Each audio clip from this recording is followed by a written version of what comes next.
형법에 규정된 낙태죄가 폐지되든 폐지되지 않든 또는 낙태죄로 처벌되든 처벌되지 않든 상관없이 남편이 사망하자 남편의 아이를 낙태한 임산부는 그 남편의 유산을 상속받을 수 있는지 여부는 전혀 별개의 문제입니다.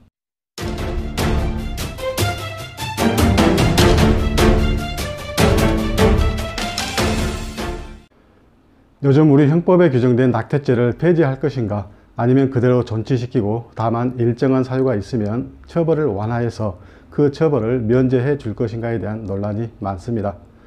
자, 그에 대해서 우리 헌법재판소는 2019년 4월 11일에 낙태 행위를 처벌하도록 규정한 형법 규정이 임신한 여성의 헌법상 보장된 행복추구권에 내재되어 있는 자기결정권 내지 자기 운명 결정권을 침해하기 때문에 헌법에 합치되지 아니하며 2020년 12월 31일을 시한으로 입법자가 개정할 때까지 계속 적용된다는 헌법 불합치 결정을 선고했습니다.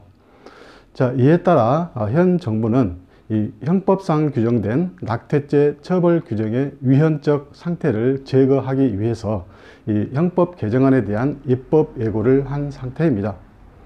자, 그러나 이 헌법재판소가 이 형법상의 낙태죄 처벌 규정을 2020년 12월 31일까지 개정하라고 입법 촉구를 했음에도 불구하고 오늘 즉 2020년 12월 24일 현재도 국회의 본회의를 통과하지 못해서 아직도 개정되지 않고 있습니다. 자, 아무튼 이 현 정부의 형법 개정안 입법 예고 내용을 보면은 이 낙태죄를 완전히 폐지하기보다는 그 처벌을 완화하는 쪽으로 가닥을 잡고 있습니다. 자, 우리 사회의 현실은 암암리에 낙태 행위가 일어나고 그 낙태죄로 처벌되는 사례는 그리 많지는 않지만 그 낙태 행위의 이해관계가 얽히게 되면 그 이해관계인이 임산부나 낙태 시술을 한 의사를 낙태죄로 고소 내지 고발하는 경우가 있습니다. 자, 특히 이 상속과 관련해서 이 상속권자인 임산부가 낙태를 했을 때 다른 상속권자나 그 친족이 그 임산부를 낙태죄로 고소하는 경우가 있는데, 이 임산부가 낙태죄로 처벌되든 또는 처벌이 면제되든 그것은 형사상의 문제이고, 그와는 별개로 재산상속의 문제나 돈이 오가는 문제는 이 형사상의 낙태죄의 처벌 문제와는 전혀 별개의 민사상의 문제인 것입니다. 자, 그 예를 하나 이제 제가 들어보겠는데요. 이 3대 독자인 A가 이 교통사고로 갑자기 사망했습니다. 자, 그런데 A의 사망 당시 A에게는 그의 배우자인 아내 B가 있었고, 또 그의 어머니 F도 있었고요. 더 나아가서 B가 A의 아이 C를 임신한 상태에 있었던 것입니다. 자, 그리고 A의 장례식이 끝난 지 1개월 후에는 B는 C를 낙태하고 또 며칠 후에 A와 함께 살았던 A 소유의 주택도 K에게 매도해서 K 앞으로 매매를 원인으로 하는 소유권 이전 등기를 해준 후에 다른 곳으로 이사간 상태입니다.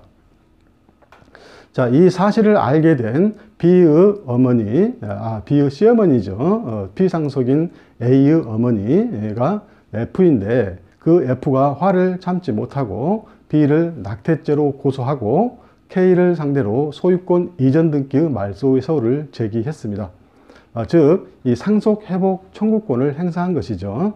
자, 이 경우의 결과는 이제 어떻게 되는지 이를 순서대로 제가 살펴보도록 하겠습니다. 자, 첫 번째, 이 B는 형법상의 낙태죄에 해당하기 때문에 낙태죄로 처벌되겠죠.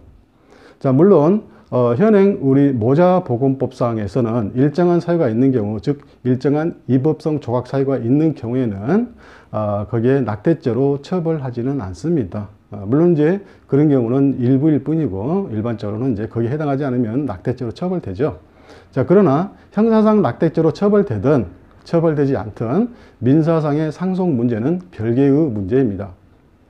자, 두 번째, 이 태아 C의 상속 능력의 문제입니다. 자, 우리 민법 제1000조와 제1003조에서는 이 상속인의 범위와 상속 후 순위를 규정하고 있습니다. 즉, 이 피상속인의 자녀, 손자녀 등 직계비속이 제1순위 상속인이고, 그 다음에 피상속인의 부모, 조부모 등 직계존속이 제2순위 상속인, 그리고 피상속인의 형제자매가 제3순위이고, 이 피상속인의 사촌 이내의 반계 혈족이 제4순위가 되고요. 또 특별한 경우로 이제 피상속인의 배우자가 있는데, 이 피상속인의 배우자는 이 피상속인의 직계비속과 동순위로 공동상속인이 되고, 그가 없으면 피상속인의 직계존속과 동순위로 공동상속인이 되고요.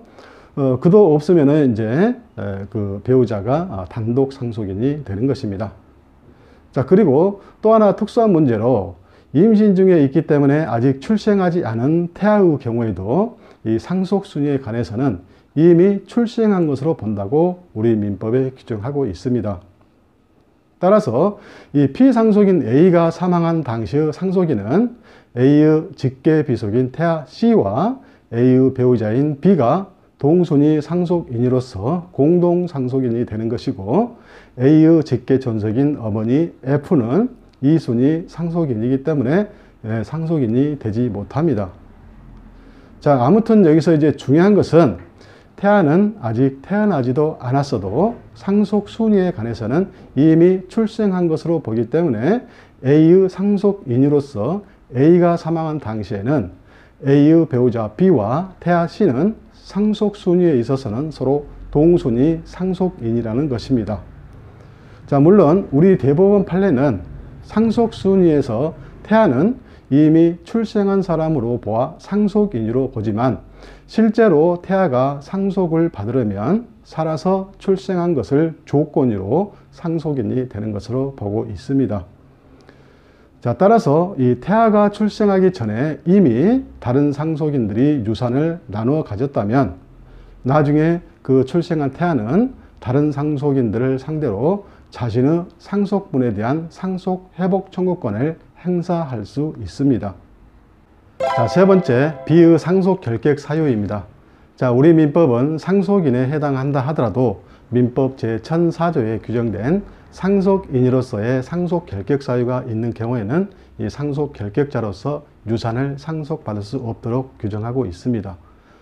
자, 특히 동조 제1호에서는 고의로, 자, 여기서 중요합니다. 과실이 아니고 고의로 직계존속, 피상속인, 그 배우자 또는 상속 후 선순위나 동순위에 있는 자, 자, 여기서 동순위도 중요합니다. 동순위에 있는 자를 살해하거나 살해하려 한 자는 상속 결격자가 되는 것으로 규정하고 있는데, 자, 살해의 경우처럼 A의 유산 상속에 있어서 A의 배우자 B는 A의 사망 당시에 임신 중에 있던 태아 C와 동순위 상속인이었는데, 자, 나중에 이제 A가 사망하고 나서 그 나중에 B가 태아 C를 낙태하게 되면 상속에 있어서 동순위에 있는 자를 살해한 것이 되기 때문에 B는 상속 결격자가 되는 것입니다. 자, 물론 고의로 낙태한 경우가 아닌 과실, 즉 실수나 여러 가지 이유로 자연유산이 된 경우에는 상속 결격 사유가 아니기 때문에 상속인의 자격을 상실하지는 않습니다. 자, 그리고 이 B의 복중에 있던 태아 C도 이미 낙태를 당했기 때문에 C도 상속인이 될 수 없습니다. 자, 따라서 A의 유산에 대해서 제1순위 상속인인 A의 직계비속 C와 A의 배우자 B가 없는 것으로 되기 때문에 이제는 제2순위 상속인인 A의 직계존속 F, 즉 A의 어머니 F가 혼자 상속인이 되는 것입니다. 자, 따라서 A의 배우자 B는 A 명의의 주택에 대해서 애초에 아무런 권리가 없었던 것으로 되는 것입니다.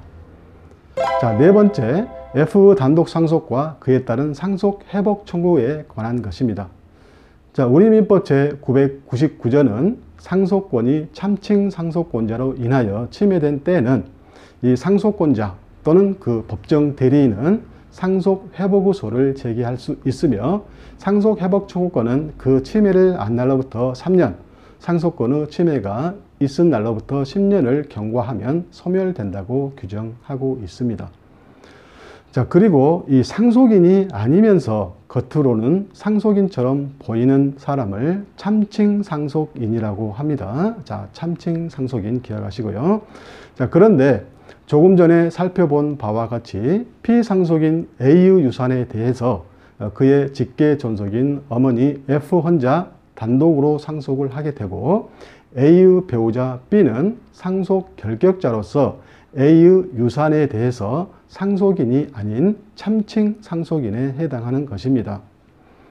자, 그리고 피상속인 A 명의로 된 주택에 대해서 아무런 권리가 없는 참칭 상속인 B가 K에게 매도해서 그에게 소유권 이전 등기를 해준 경우에 이 상속권자인 A의 어머니 F는 자기의 상속권이 침해되었음을 이유로 매수인 K를 상대로 그 상속 회복 청구권을 행사할 수 있습니다.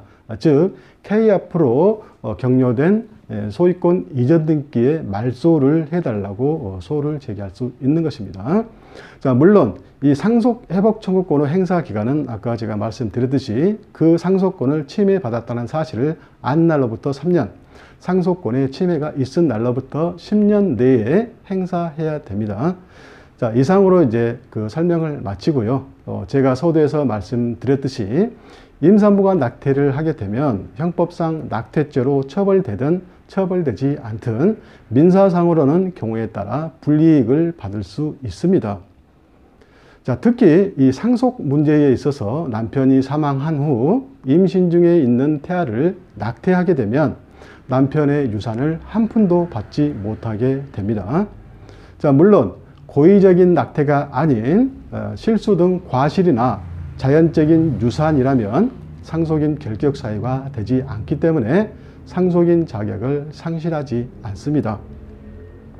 자, 그리고 이 낙태죄의 폐지 내지는 낙태죄 처벌 요건 완화는 헌법상 보장된 태아의 생명권보다는 헌법상 보장된 임산부의 행복 추구권에서 파생되는 자기 운명 결정권 내지 자기 결정권에 보다 더 중점을 둔 것입니다. 자, 이미 살펴보았듯이 이 낙태죄를 폐지 내지 처벌을 완화한다고 해서 모든 것이 임산부에게 유리하게 되는 것은 아닙니다. 자, 물론 저는 낙태죄의 존폐론에 대해서 심도 있는 연구나 고민을 해본 적이 없기 때문에 낙태죄의 폐지론자도 그렇다고 또 존치론자도 아닙니다.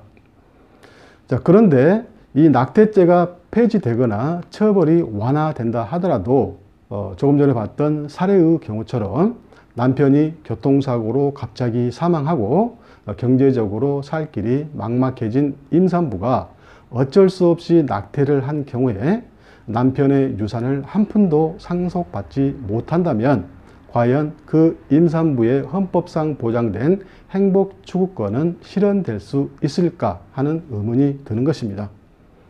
자, 헌법을 비롯해서 형법이라든가 모자보건법 그리고 민법 등 모든 법규범은 전체가 서로 연결되어 하나의 법체계를 이루고 있습니다.